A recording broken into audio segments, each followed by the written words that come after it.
Hola a todos, hoy lo que se verá como tema serán las expresiones de la diversidad social, sobre todo el tema de la organización familiar.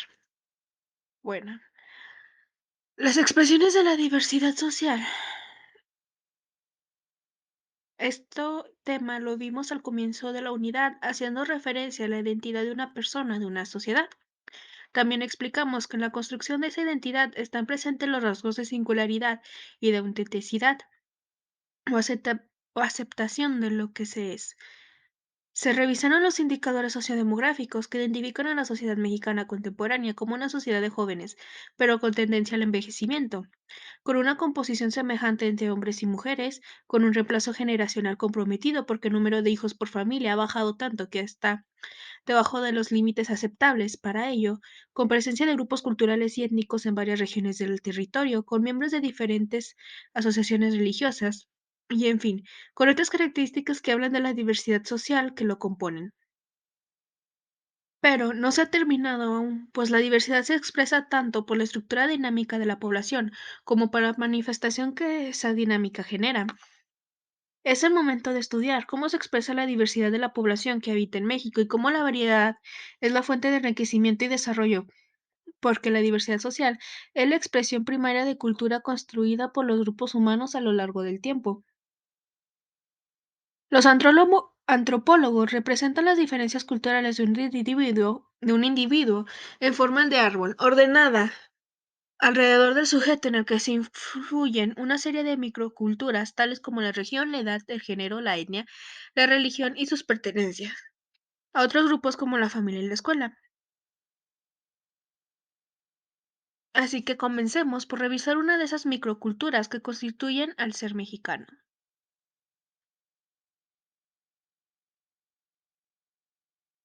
Formas diferentes de organización familiar. En términos generales, una familia es un conjunto de personas que conviven bajo el mismo techo. Está constituida por una serie de personas que juegan una serie de roles fijos, padre, madre, hermanos, etcétera, dados por los vínculos consanguíneos o por un modo de existencia económico y social común. Además, este grupo genera relaciones afectivas que unen y aglutinan a sus miembros.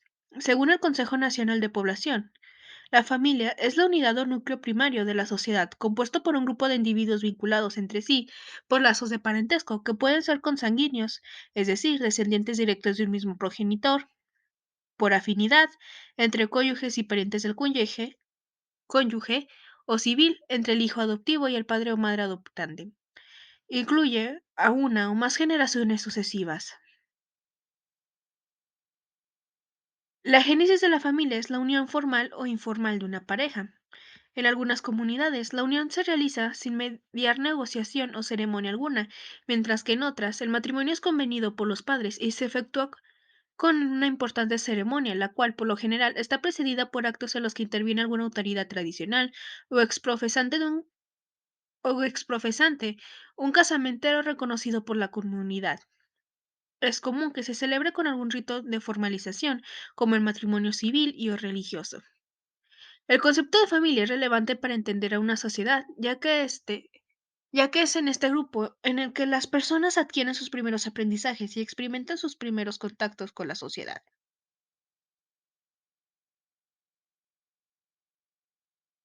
En México, la organización familiar se ha transformado en los últimos 50 años. La reducción de su tamaño, el descenso y retraso de la nupcialidad, el incremento de las rupturas conyugales y el incremento de los hogares monoparentales y unipersonales son algunos de los signos de cambio. Mientras el censo de 1970 reportaba 9.8 millones de hogares de mexicanos, en el de 1990 ya se notifican 16.2 y en el del 2000 24.8 millones. En el censo de 2010, el estudio de los hogares se, me- se dio mediante su clasificación en familiares y no familiares. Un hogar familiar es aquel en el que al menos uno de sus integrantes tiene un parentesco con el jefe o jefa del hogar, y puede ser nuclear o ampliado, extenso y compuesto.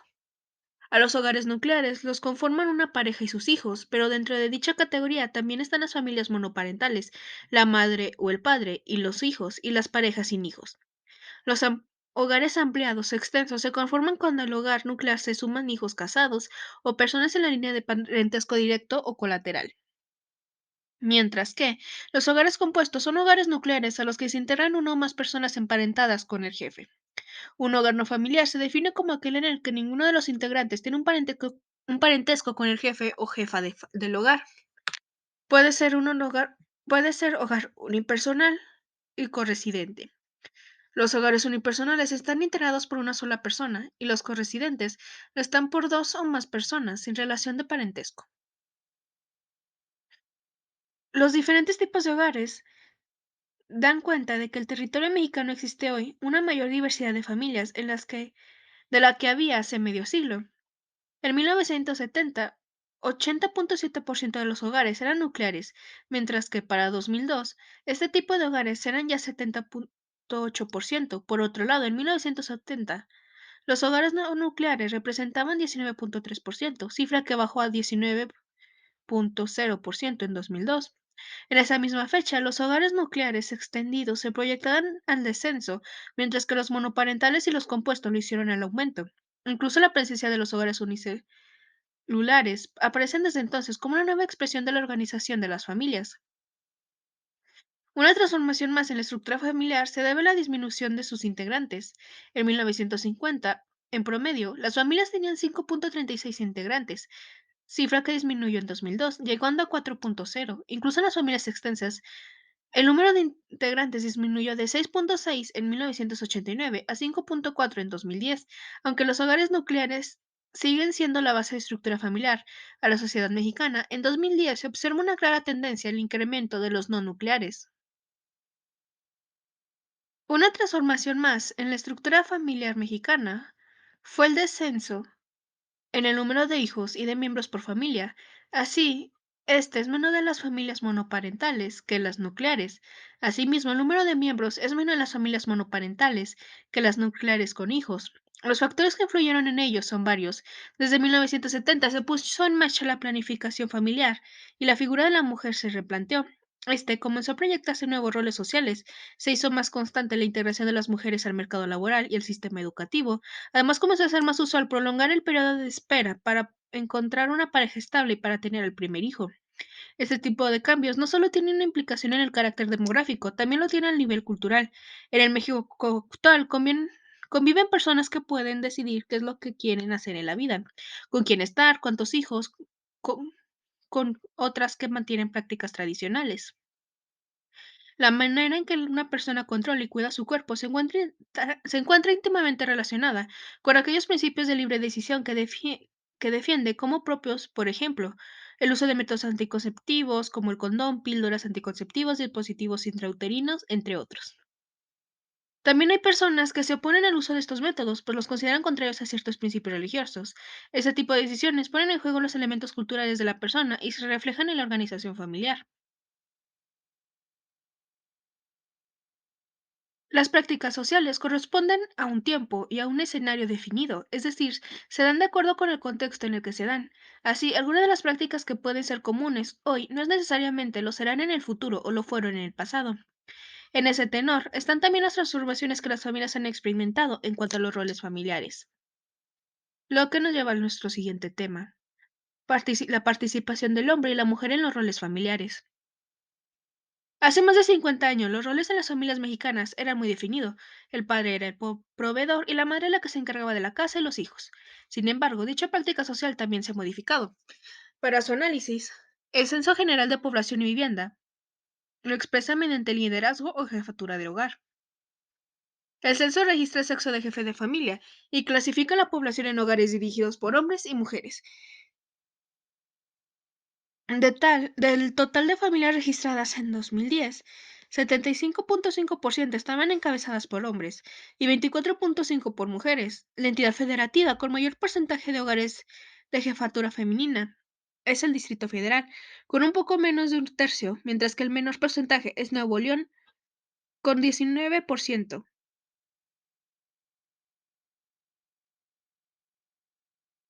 Otro aspecto relevante sobre la estructura de las familias es que se ha dado con más frecuencia la disolución o ruptura de los hogares. El número de divorcios y separación en México ha crecido en casi 50% en el periodo de referencia, por lo que será más usual el universo de familias que atraviesan por una ruptura o fallecimiento y la recomposición hacia la formación de nuevas familias. Por lo que, si tomamos en cuenta a las entidades federativas con mayores y menores divorcios por cada 100 matrimonios en 2010, nos daremos cuenta que el que cuenta con mayor cantidad de divorcios en este año fue Chihuahua, con 27 divorcios de cada 100 matrimonios, y con una menor cantidad Oaxaca, con 3 divorcios de cada 100 matrimonios. En México conviven familias y hogares con situaciones muy diversas. Hoy es común hablar entonces de la pluralidad de las prácticas sociales al respecto, mas no son las únicas. En la sociedad mexicana contemporánea también se presentan rasgos de pluralidad en la práctica de la religión. Y eso es un tema que veremos en el siguiente video. Muchas gracias.